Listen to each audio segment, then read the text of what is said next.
Haunted ambulance. ये घटना एक छोटे से कस्बे की है जहां एक पुराना अस्पताल था। उस अस्पताल के बारे में कहा जाता था कि उसकी दीवारों में एक अजीब सी खामोशी बसी हुई थी और रात के वक्त वहां जाने वाले लोग कभी वापस नहीं लौटते थे।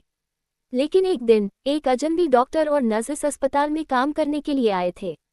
उनका नाम था डॉक्टर विशाल और नर्स श्वेता। रात के लगभग 1 बजे थे जब डॉक्टर विशाल और श्वेता को एक आपातकालीन कॉल आई।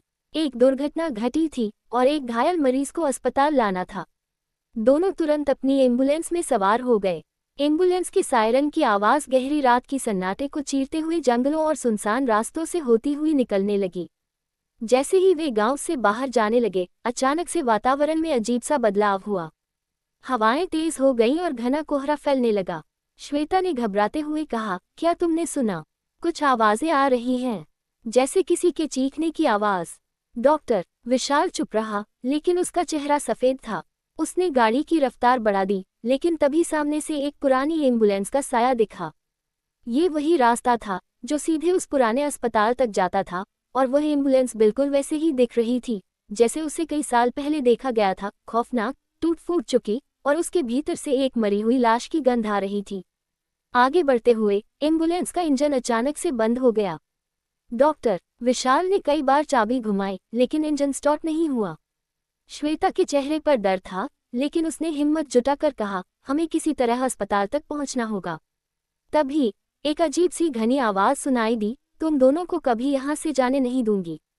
ये आवाज उनके कानों में सीधी घुस गई और दोनों का दिल दहशत से धड़कने लगा।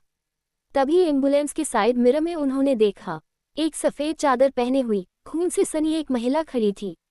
उसकी आंखें पूरी तरह काली थीं और उसके चेहरे पर नफरत और दर्द का मिश्रण था। वह धीरे धीरे उनकी ओर बढ़ने लगी। डॉक्टर विशाल और श्वेता दोनों घबराए हुए थे और वे तुरंत गाड़ी का दरवाजा खोलकर बाहर भागे। जैसे ही वे बाहर भागे, अचानक वो महिला उनके सामने आ खड़ी हुई। उसने अपनी कटी फटी उंगलियां उनके पास लहराईं और बोली, ये वही रास्ता है जहां मैं मरी थी। तुम मुझे बचाने नहीं आ सकते। डॉक्टर विशाल और श्वेता दोनों डरे हुए थे, लेकिन किसी तरह उन्होंने खुद को संयमित किया और एक दूसरे को देखकर समझाने लगे कि यह सिर्फ उनका भ्रम हो सकता है। लेकिन जैसे ही वे अस्पताल की ओर दौड़े, उन्होंने देखा कि एम्बुलेंस की खिड़की से उस महिला का चेहरा उन्हें घूर रहा था। और फिर उस महिला की हंसी गूंजने लगी, एक गहरी, खौफनाक हंसी जो कानों में गूंजते हुए उनके दिमाग में समा गई। वे अस्पताल पहुंचे, लेकिन जब उन्होंने एम्बुलेंस का दरवाजा खोला तो अंदर कुछ भी नहीं था। गाड़ी खाली थी, लेकिन उस पर खून के धब्बे थे, जैसे कोई अंदर से खून से सना हुआ शव लेकर आया हो।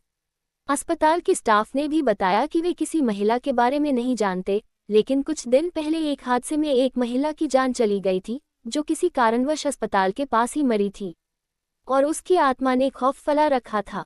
डॉक्टर विशाल और श्वेता रात भर जागते रहे, लेकिन सुबह तक उनका डर और बढ़ चुका था। वे वापस अपने घर जाने के लिए तैयार थे, लेकिन जैसे ही वे गाड़ी में बैठे, उन्होंने देखा वही महिला उसी एम्बुलेंस के पास खड़ी थी।